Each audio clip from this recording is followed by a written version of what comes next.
Hey. This is Dr. Kid again. It is 6 p.m. Mondays. And you know what it is? It's time for the shake up. So if you're just laying around just doing nothing, you need to shake yourself up, get yourself out of that place of lethargy, and grab something that you might want to use to just keep you awake. I don't mean bad things, I mean like good stuff, okay? Like some good nuts or something like that, okay? Hey, listen, we're so glad to have you on with us tonight. It is my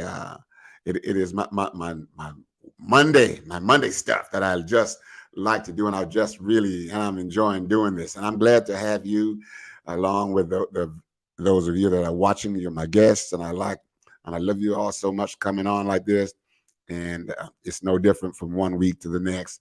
Listen, as you know, this month, October, is Domestic Violence Month, as well as breast cancer.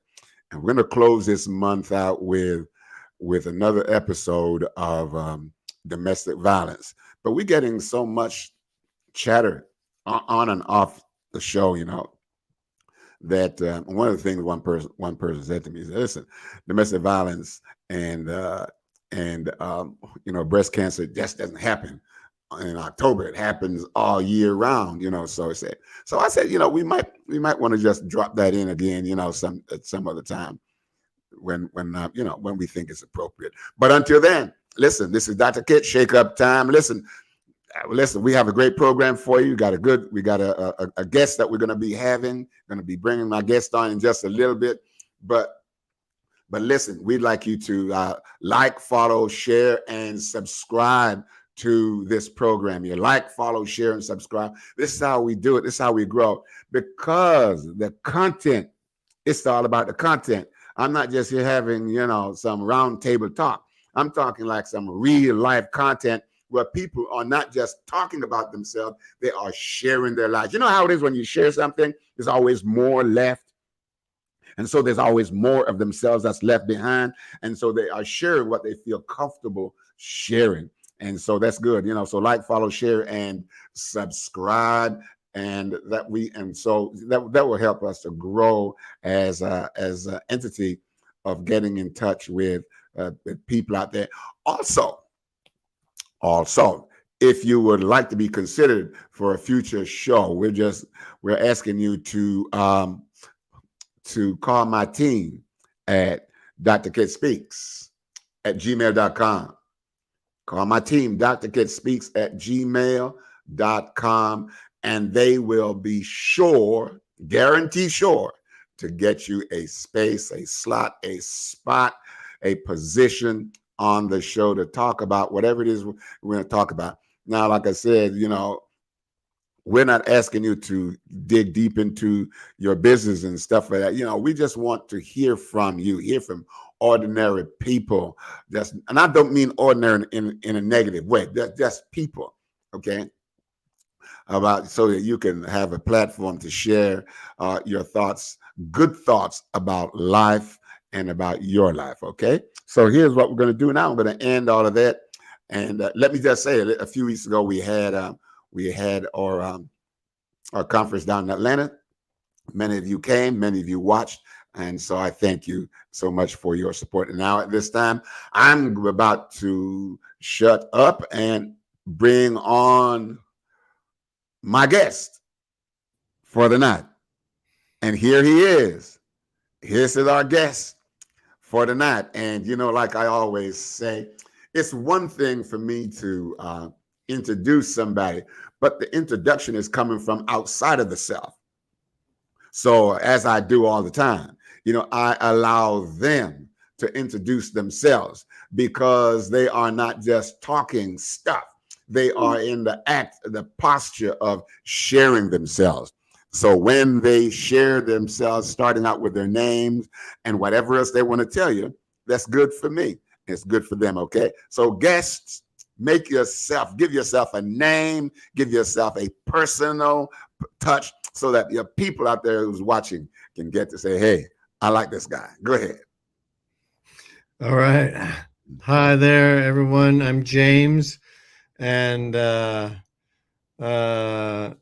been through some bumps and bruises in my life, but I'm here to talk about my my successful at this point recovery and encourage others to believe there's positive road ahead and to escape any kind of shame or experience of disbelief they might have from others. So I grew up in the Midwest, and I was uh, you know pretty popular guy, and uh, I wasn't some failure, but I ran into a woman that I fell in love with, and she eventually had me wrapped around her finger, and then that got pretty darn messy after that. So, um, after we had some kids together, and that's one of the hardest things for me is the impact on my kids. But after a bit, I came to my senses. She left, and I've been on the road to recovery ever since. All right. Thank you, James, for that wonderful introduction to your life. So you said, listen, it's interesting you said that you grew up in the Midwest, just a pretty popular guy and all this kind of stuff. And you met a woman who, and she, she, well, you kind of wrapped yourself around her finger, or she wrapped you around her finger. We just talk it real on this thing, man. So when you said you met yourself a woman, I mean, was there like a large age difference between you and her, or No, no, we met at college, and okay, she was bright and exciting, okay, and the like. But I sort of knew from the start she had some mental health challenges, I think. And then uh, I thought I was like the big man on campus, and the guy could love it all away. And so I proceeded to deepen my relationship with her and get married. And I thought, I just gonna love all her problems away. Everything's gonna be fine because I'm so I got this big heart, and I got love, and I'm a Christian. And I thought, well, everything will be all right. It okay. wasn't in the end. It wasn't in the end. So here you are. Did you ever ask yourself, and the kind of question that you know why do I want to love her problems away? Now, did you understand?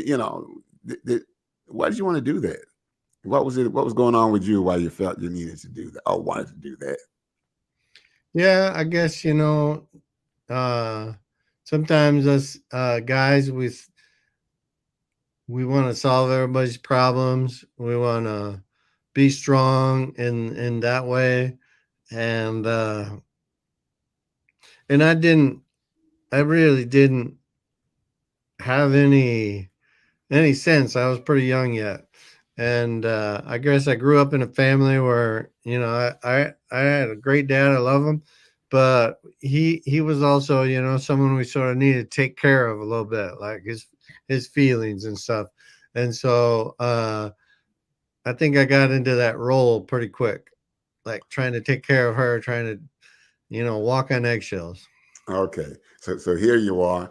You became one of two or both. The caretaker and the rescuer. You rescued her from what's going on with her, and here you are over here doing the same thing, taking care of your dad. So, are you able to talk about how you got into the role of caretaker for your dad, or is that something you can talk about? Yeah, I mean, with my dad, it wasn't so bad. He was just, he was a little, he was a great guy, social guy. But he had his moods and the like, and the family sort of like looked out for him, and it was better when he was happy than when he was grumpy. So we we worked around him, and it all worked out. I mean, he wasn't too far off kilter. He wasn't too far off of off of equilibrium or something. Okay. So that wasn't so bad. I don't I'm pretty I love my dad. He's passed now, but it was good. But I think I just got this little ability to like take care of people more than look out for myself. Mm. Okay. So what? While you were busy doing that, who was taking care of James? hmm Well, not too many. I came from this tradition like we're stoic, we're tough, we put Okay. up with anything. We can push through, and that people talk about toxic masculinity or whatever. I don't know what it means, but the hard part, the bad part for me, I think, was I didn't really look out for myself. I was always trying to look out for uh others, and if I had some trouble, I could just be tough and push through it. I didn't need help. I didn't need to ask anybody. That's what we did. I didn't, I wouldn't even ask for a ride home from sports practice or something if I needed one because I was tough. I'd rather walk. Oh man. So you would rather walk than say about like socialize in a car or something like that with some other folks, huh? Okay. Oh man, James, man, the masculine, the man on campus. So you kind of a bit of a man on campus. Is that what you were? You Yeah, said you're pretty I was a popular. leader, and Yeah. a lot of people. We protested South Africa apartheid and all that stuff. So, that yeah, but yeah, that's what I did. Okay. When you started out, you said, listen, you knew that this this girl, young woman at the time, had some I'm trying to use your kind of words. I don't want to label her. Anyhow, she had kind of a mental condition. I'm going Mhm. to say that, Yeah. or emotional condition. Okay, but you, it's almost like you.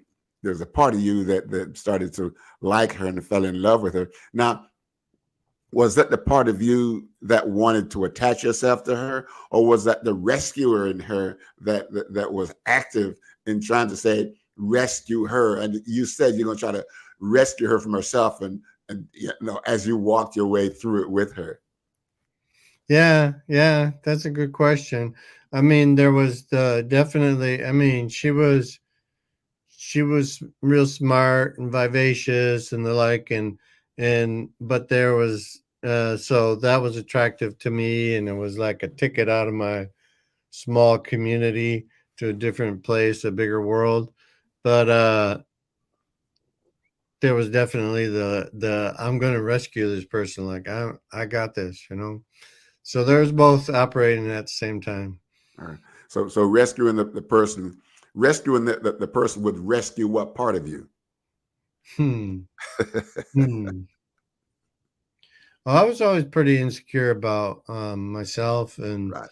women, and I never I never felt real centered and comfortable with myself. Uh, I always thought like people didn't like me or girls didn't like me, and so there was always like this hole in me. So it seemed to me then that when you could rescue other people and you could see them thrive because you rescued them, gave you your own kind of sense of validation. Then that kind of stuff. Yeah, yeah, yeah. That's still part of my story. I think I like try and work in the helping professions and the like, and help people. But back then, I was young and unaware, and Okay. I didn't see it coming. Okay. Okay. So it's kind of a switch over into the next lane now and say, hey, listen. So so you saw this girl, you met this girl, kind of a boy meets girl, how it is in college. Of course, you went through it. Hmm. So there was that. Can you kind of pick up the story from there a little bit and say, okay, met, and then can kind of just take it forward Yeah, sure. until you So, pop the question? so we met. Yeah, no, it's good. It's good.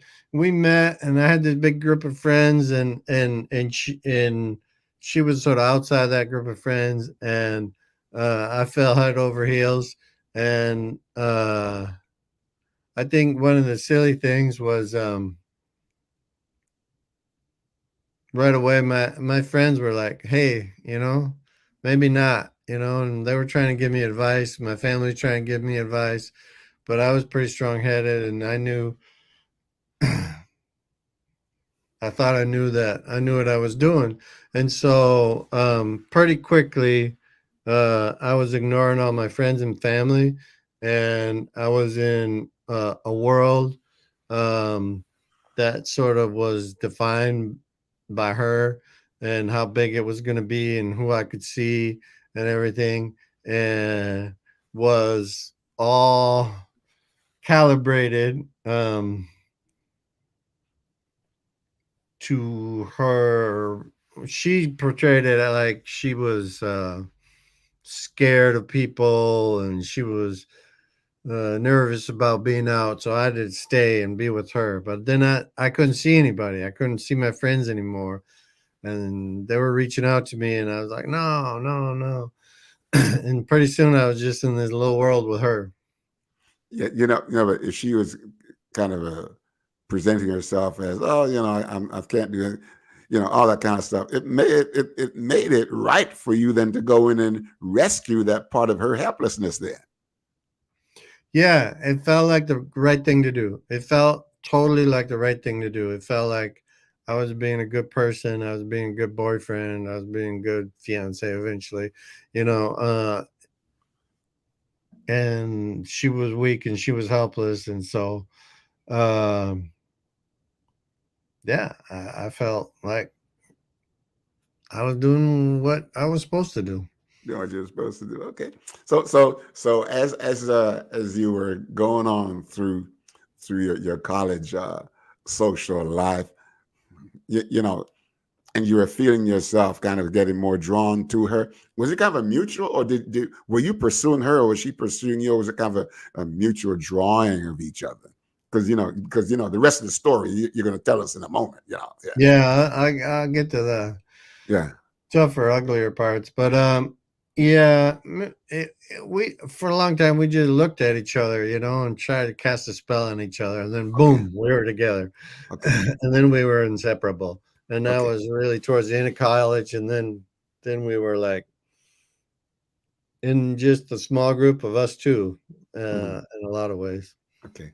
So pick it up from where you and her got serious, and however the dynamics might have changed, and move that. Yeah. Yeah, yeah. Um, I knew she was a little off. I mean, even her family, like would say that to me, and she had been in like counseling and stuff from forever, and she had like panic attacks and stuff, and then she asked me to marry her a couple times, and I said no because I thought like no, she's a little too off, this ain't right. But then Hmm. brilliant me, I decided like, well, if I ask her, then it's going to be okay. I don't know what I was thinking there, but so I knew I was headed for some rough waters, but I really had no experience with mental illness or I think she's got borderline personality disorder, according to what I've been able to figure out. And yeah, pretty soon it was pretty rough. Hmm. So okay. Oh.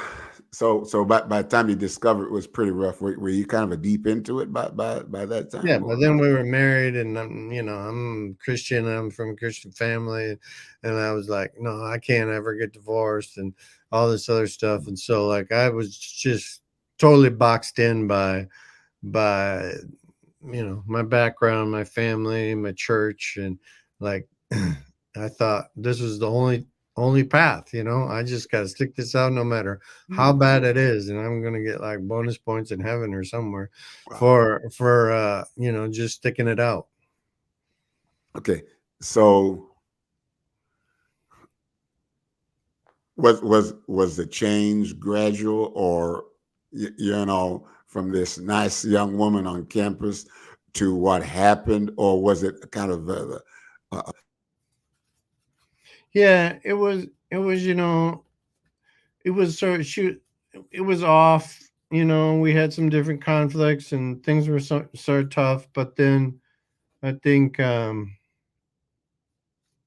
we had children pretty soon. We adopted a daughter, and and I think that I don't know if maybe that triggered it. Um, we were in some stressful situations too. I lived overseas, and we lived in a country where there was war. So, um, but yeah, by then it got pretty bad.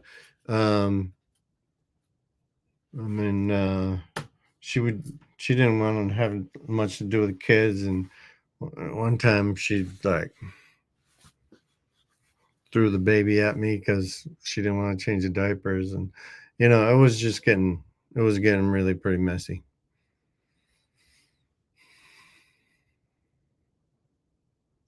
I think you're on mute right now, Dr. Kit. You're muted. You're muted. There you go. Mm-hmm. wow? And Yes. I think what's happening here, I'm having some problems here. Just some little technical difficulty. I don't know why it muted. But the lights, the light is it's going out, so I got to keep my hand on the button to make sure that Yeah, yeah. it goes It's out. all good. It's all good. Yeah, yeah. But listen, man. What is war? What is war if you can't make adjustments to fight difficulties that you don't necessarily foresee? And that's what we're in, right? So we just fight on towards the goal, and this is what we're gonna do. So we're gonna be all right no matter what. So so you're saying, listen, you adopted a child, or were all the children adopted? You just adopted. Was it the first one you adopted, or Yeah, our first first child? child we adopted, and then later we had a son, Okay, all right. and um, so we had some bumpy times for years, but and we Years then before the adoption. we had some rocky times before, but it wasn't too Or bad. But then we had a biological son, then we had a biological daughter, but then it was really pretty bad. yeah. And I would, I think of it like um like how planets orbit the sun, Hmm. and they're sort of in balance. They move, but they're in balance. Uh, when and we sort of orbited each other, but we didn't have like a sun. We didn't have reality. We didn't have anchor, and slowly but surely, we got off center. And as long as I stayed in that orbit of hers of being off center, uh, and I orbited mainly around her, not about around the real world, things were okay. But then I started like saying, no, I can't do this. I was extinguishing myself. I was trying to um, not tee her off, because at this point she was getting violent. Um, she was getting very verbally abusive. She would run me down a lot, uh, humiliate me, and then she would just get really. really angry, and she would want to have these big arguments, and we had little kids, and that's when I would try and go in the room with the kids and keep her out, and just because the kids would be scared and they'd be crying. I don't know. She should get superhuman strength and bust through the doors, and then you know, kids would be screaming and crying, and she'd be wanting to fight with me verbally, and I wouldn't. I was trying to protect the kids, but I couldn't keep her out of the room. So then I would, leave the kids in their bedroom, and the eldest had to watch the little two, and we'd go in the bedroom, and she would want to argue, and I didn't want to argue anymore. So then she would like get on me, on my back, and like try and strangle me and stuff. But I was like real tough, so I just put my shoulders up so she couldn't get at me, and I thought that was enough. And then she just keep going at it, going at it, hit me and stuff. So you said that she just kept on going at you and going at you, kept on hitting you. How were you able to defend yourself? Because you're here like right now. So how were you able to defend yourself? Yeah, well, I mean,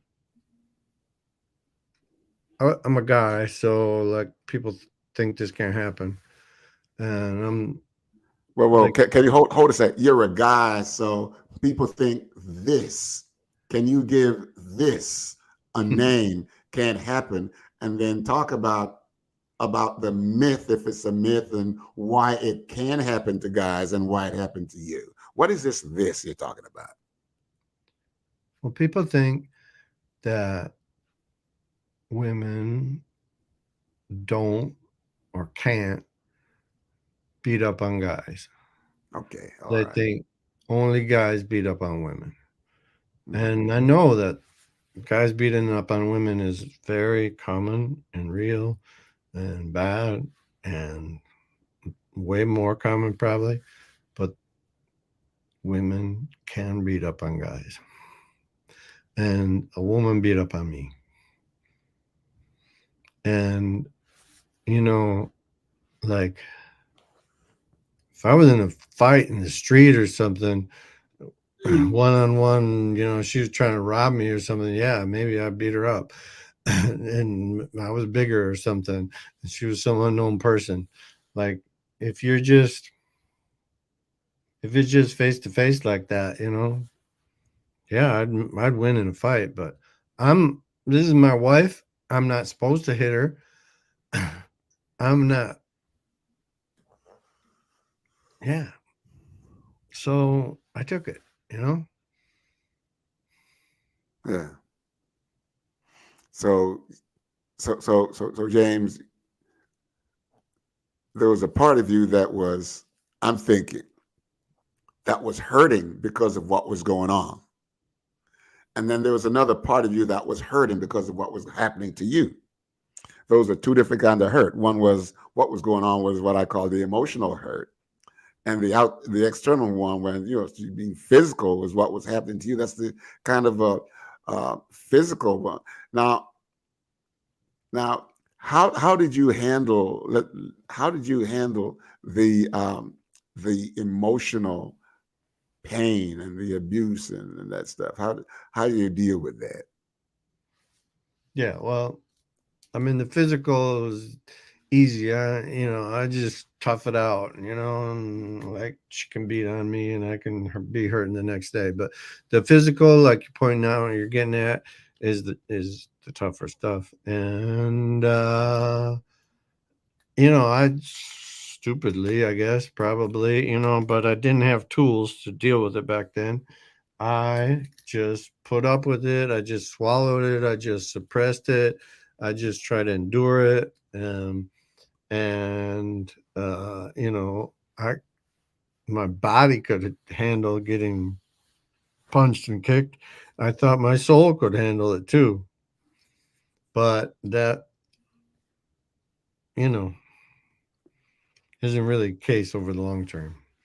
All right. So this was no easy task for you to be going through all of this at this time. I'm going to come back to that in a moment, but before, I don't want to not deal with it. So when all of this was going on, what were the age range of the children, and who were taking care of the kids during all this? Youngest was 6 months to less than 2 years when it finally ended, and then a couple of years older than that, and then my eldest was let's see. So the eldest was 8 when it finally ended, but when I was getting beat on, she was probably 6 and 7, and she's watching over her 2 little siblings. So the one who was about 6, 7, going on 8, and all the kind of stuff became like a pseudo mother to all of these. But at the same time, though, if she's busy taking care of the children, how old is she now? She's 34. She's 34. How is she doing? She's doing pretty good right now, but yeah, that took a heavy toll on her, really heavy toll. She had a lot of challenges. She got messed up with a guy at 19. And had a baby. She couldn't really take care of it. And I ended up being the custodial parent for a while. And then she was homeless actually for a few years too. But she's back on her feet now.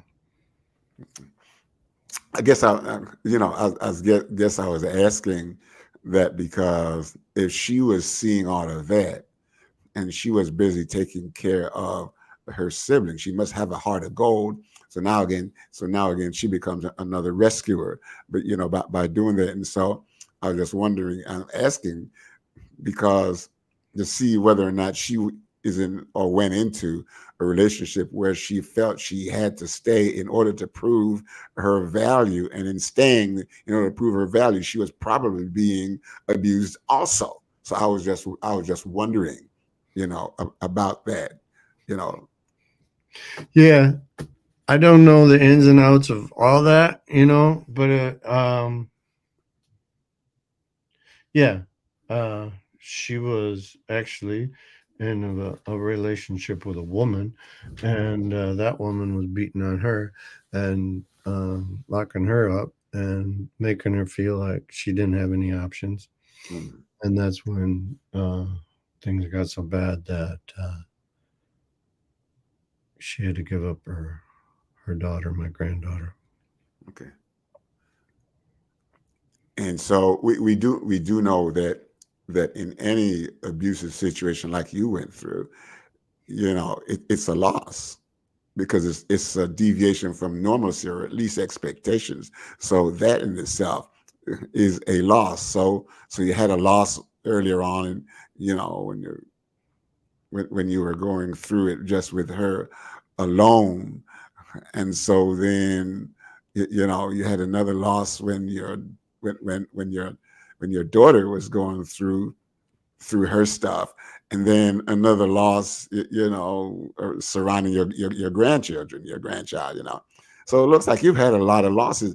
But I think in all of this now, though, if you were to look at yourself now, and you do look at yourself now, I'm not talking about looking at yourself in the mirror, but look at what, how would you describe yourself now? I mean, like now.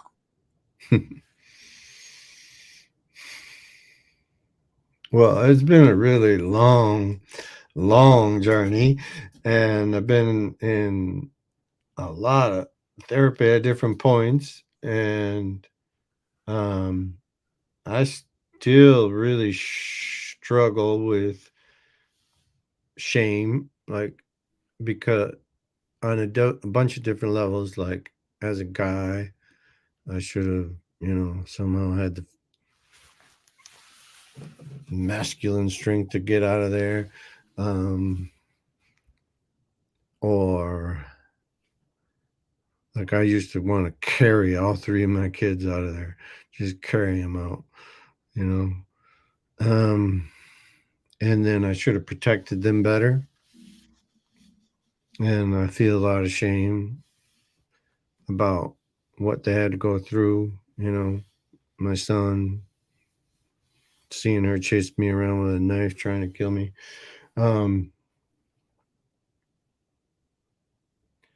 But I'm trying to get to the place now where I say that I was young, I was innocent, I didn't have the tools and wisdom that I have now.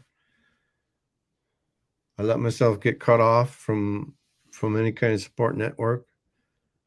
And now I'm older and wiser, and I don't let myself get cut off. So that's where I'm trying to be. Thanks, 6'5", 40. Thanks for that Yeah, comment. Go ahead. yeah. Thank you, 6'5". It's pretty easy to fall into a hole and beat up on myself, but I try and recognize how far I come. There was a word that you used, and I'm going to ask you about that. Let me see how well you do with that, as well as you can or want to. And that was shame. You used that word, shame. Yeah, yeah. I mean, I was dad. I was supposed to be strong. I was supposed to protect, and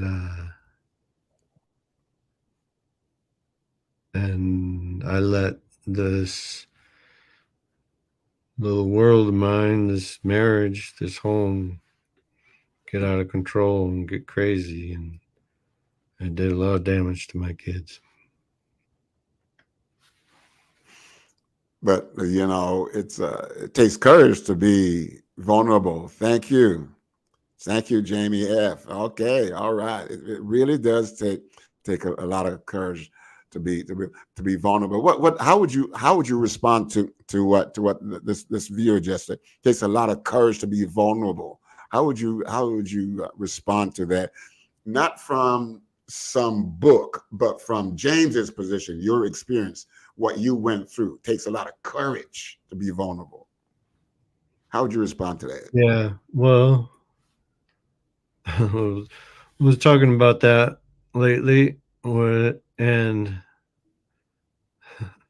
I came up with this play on words that vulnerable isn't vulnerable, because like if you're trying to defend something, and you got these walls, but behind it you're weak, that all they got to do is figure out how to get through that wall, over that wall, under that wall.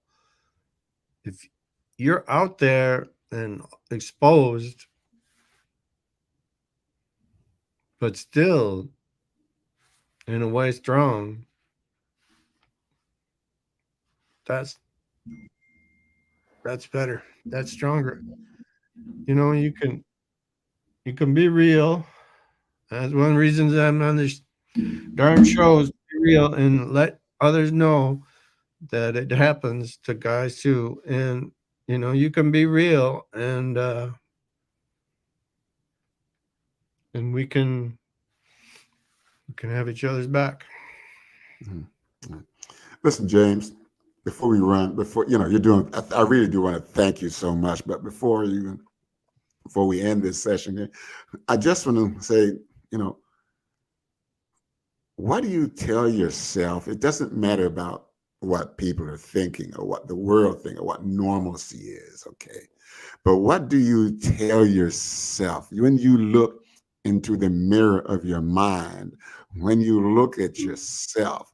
when you take that reality stroll through your life and everything else, you know, what do you tell yourself about this man, James, who went through so much, chased around with a knife and everything else? And then, you know, how would you, you know, what would you tell yourself about James?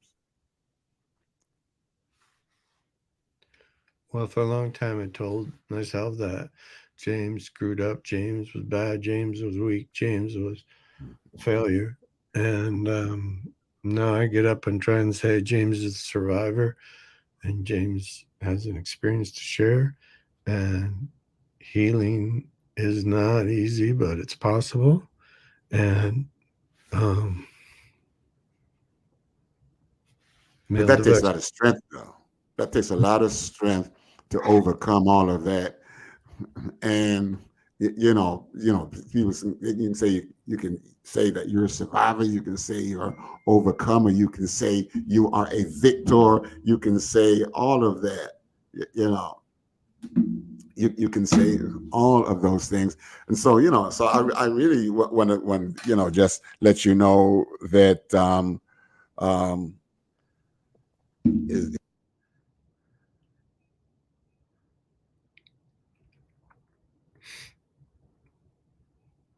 I think you went on mute again when your lights went off. every Well, time you're back.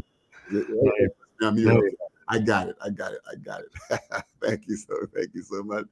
Oh, you're a phenomenal father and a courageous and magnificent dad, a man, Christine Lambert. Thank you so much. Do you believe what this person is saying here, Jan? Did you read that? Do you believe that? That's really hard to believe most days. I'm starting to believe that. I try and hold on to that. I love my kids. They pretty much survived, and I'm still there for them. Uh, but yeah, uh, you've been through this much shit. Sorry for cussing, but you've been through this much, and it's not easy to think that. It's not easy to believe that. It's a struggle every morning, but I'm starting to believe I'm not so bad. But James, in order for this viewer to make a statement, that this viewer must have something about her that would make her say, listen, I'm in touch with something about the reality of this person. I don't think they're going to say this just to say, oh, pat on the back. These people are for real, James. They're really laying it down like it is, you know. But listen, maybe the last area that we want to go through here would be, what made you say I must, or how did you decide on enough is enough, and what happened after that? Yeah, I wish I could say like I came to my senses and got everybody out of there. Um, well, how it really went down is I she was trying to get me to leave. She kept telling me to leave, and I said I wasn't going to leave the kids. I wasn't going to leave the kids. You know, I told her she could leave if she wanted to, but I was sticking with the kids because by then I had at least enough sense to know that I needed to be with the kids. The kids needed to be with me, and thank God I ended up with custody of the kids, which not every guy can do. Um, some some places are smarter about that and not thinking every woman is perfect. And so I ended up with full custody of the kids, and I never left, but I never left the kids, and I think not leaving allowed me to end up with the kids, and then I raised the kids for a few years by myself, and then I got married, and was blessed to raise them with a beautiful wife, good wife. Yes, thank you, man. That takes a lot of courage to say, because I think the picture out there is, if a man get an opportunity to run away and let the woman raise the children, they're going to do that so that they can just have the freedom to do whatever. But James, you dug deep on the inside and you said and did the right thing. I will not leave the children. In essence, what you were doing is putting your life on the line to make sure that the children had a life to live. Yeah, and that is no that is, it can't be a joke for you to do that. Yeah, and and the way you said it, it doesn't sound like it was a hard decision to to do that either. No, they're great kids. I wouldn't leave them. You're not gonna leave the kids, huh? No. They're Yeah, great kids. I love them. I love them. I love them. yeah. So she wanted you to leave, Mm-hmm. and you said, "No, I'm not leaving the kids." Mm-hmm. So what happened then? We went to the wedding, and on the way back at a red light, she said, "I'm getting down here." Got out of the car, and that was the last I saw her for a long time. Well, she got out the car at a red light. Mm-hmm. Where were the kids then? In the car. Okay, in the car. What were their responses when? They were like, "Where's mom going?" And 3 days later, she wasn't back, and I called her parents. I'm like, "I'm a little worried about her. I don't know where she is." And then a day or two after that, she called me all mad that I called her parents. But I'm like, oh, "You got out at a red light. I don't know, It was crazy. Yeah. It was crazy. She got out of red light. Was that in the same town so she could Yeah. have access to the kids?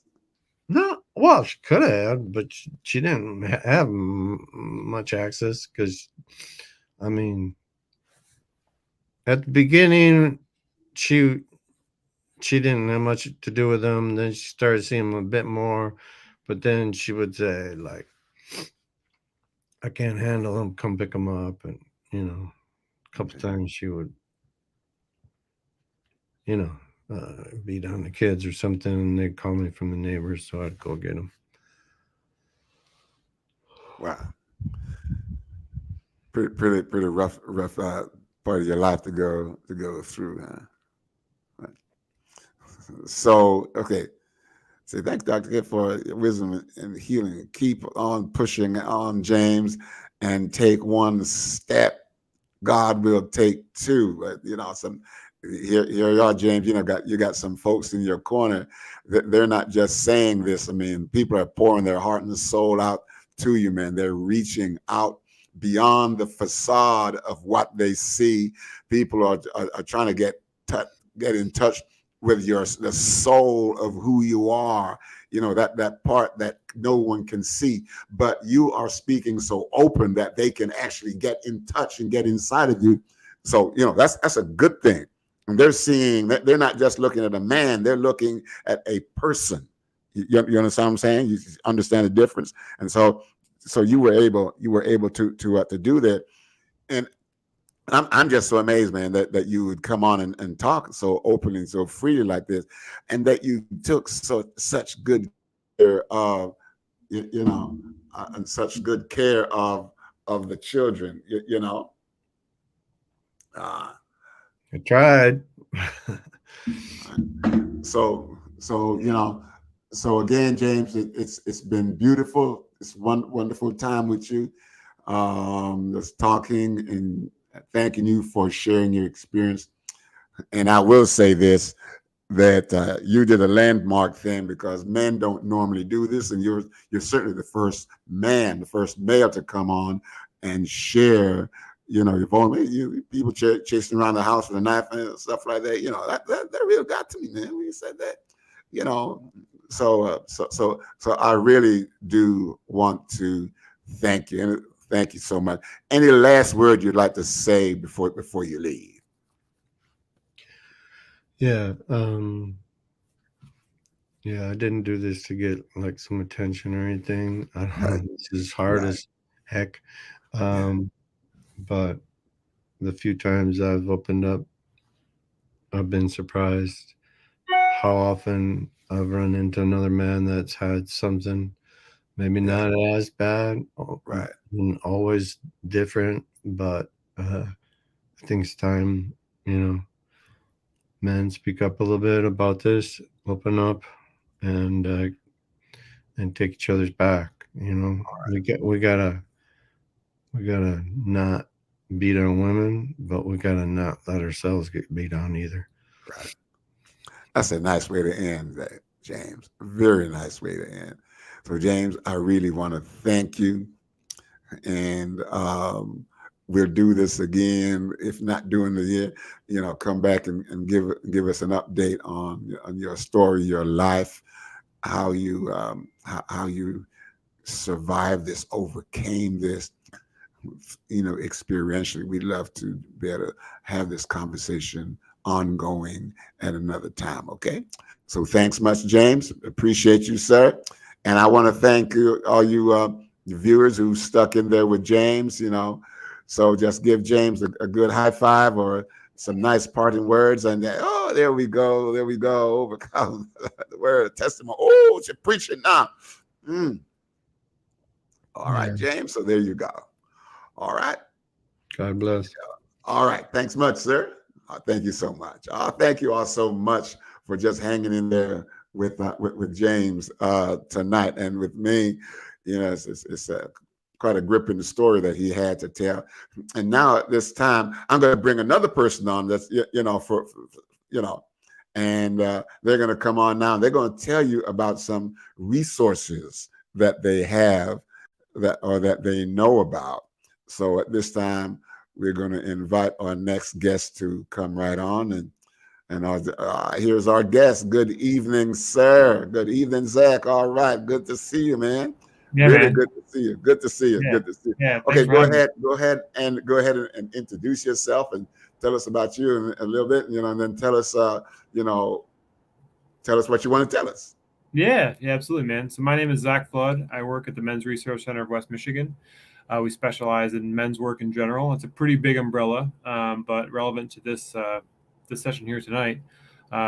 We help just men deal with all types of trauma. And while I think James did mention there is a certain prevalence of men abusing women in this world, we never want to minimize that.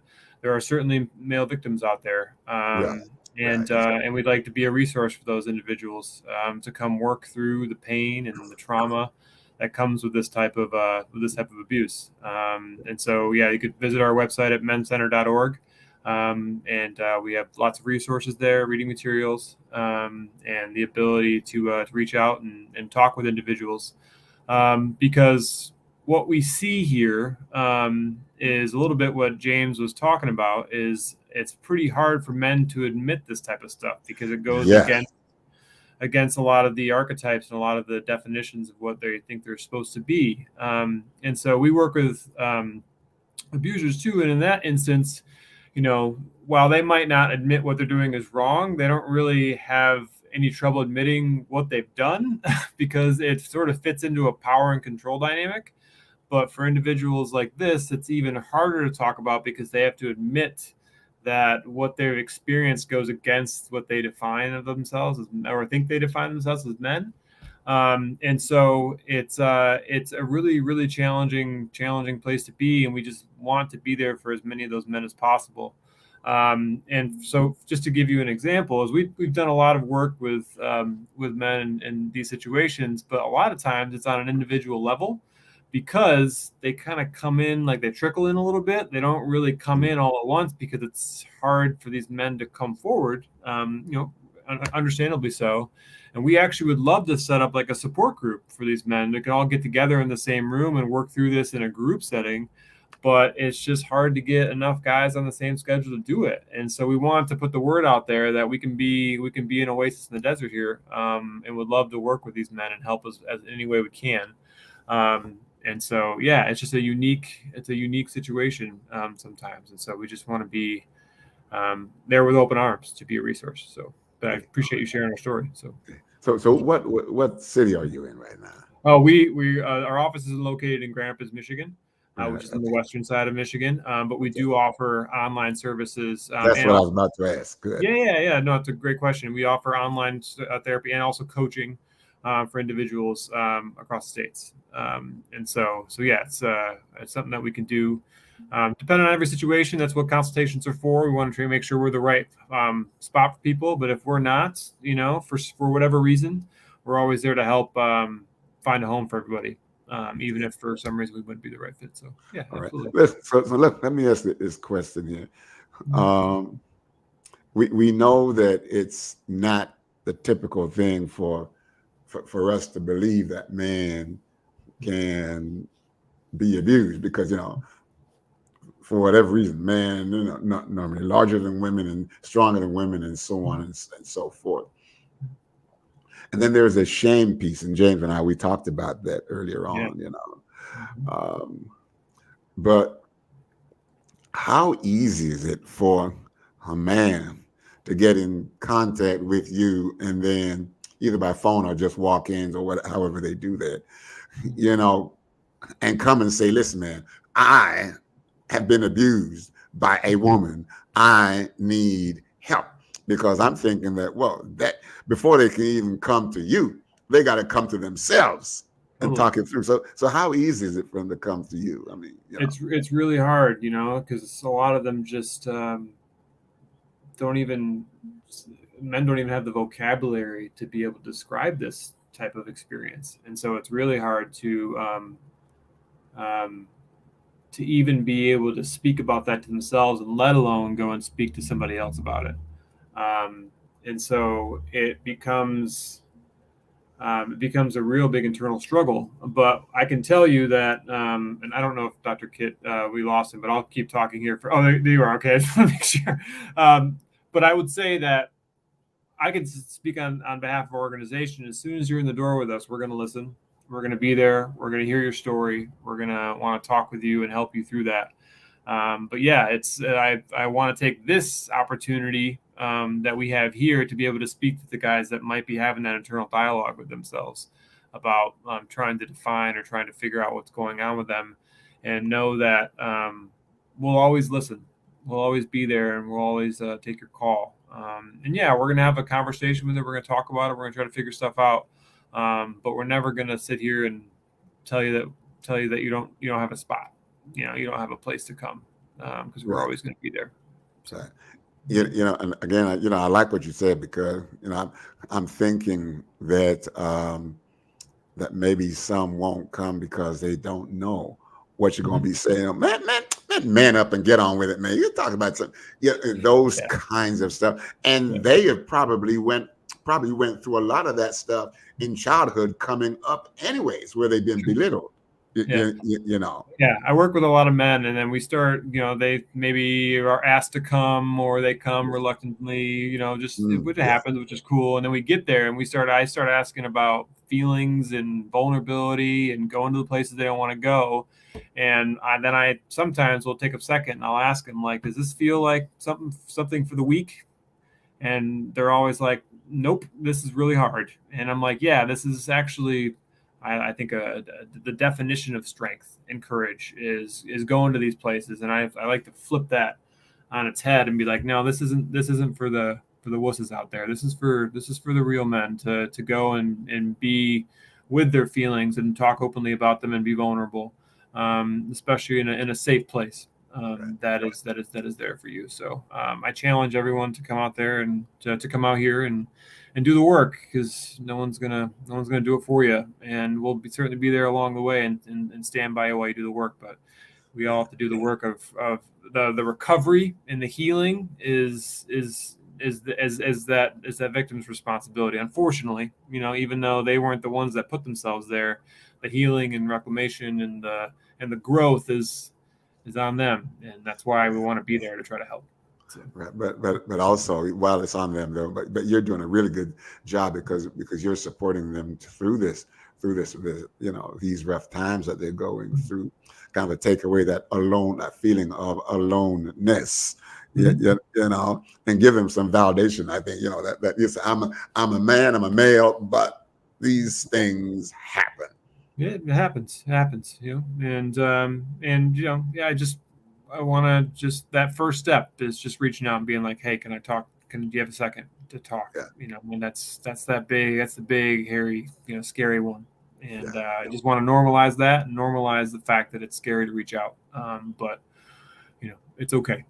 All right. Listen, Zach, I really, really want to thank you so much. Mhm. Okay. And for those our viewers, you can see scrolling across the bottom of the screen, that's how you can get in touch with him here and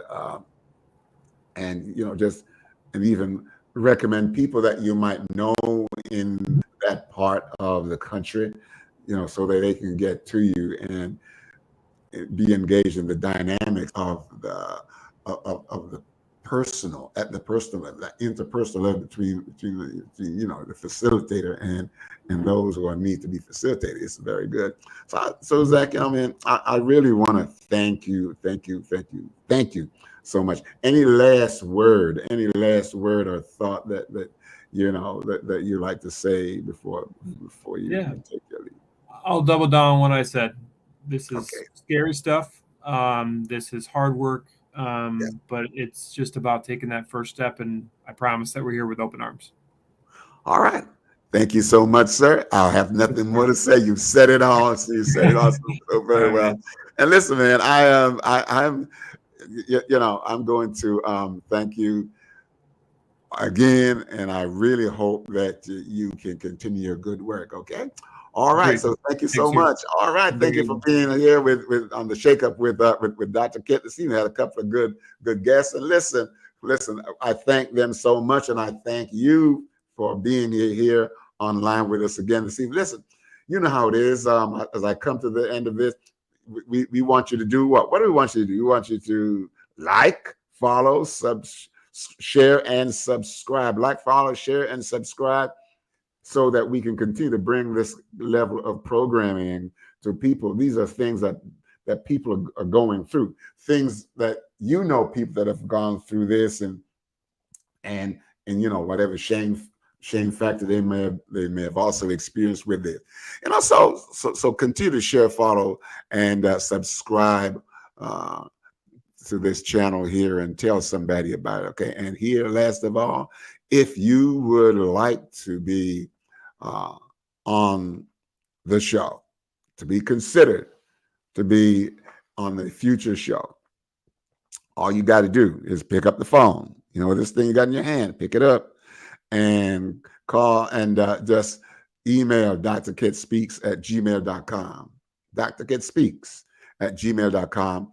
And my team will be sure to get in touch with you and give you a spot on this train that is moving every week to where we can help liberate a lot of minds and a lot of behaviors through you, because you are going, listen, we have a lot of people who are living in darkness. And when you live in darkness, you got to come out, the light will blind you, And so sometimes you got to do it real slow. So please, consider yourself to be a member or a guest on a future show, and we'll be happy. All right.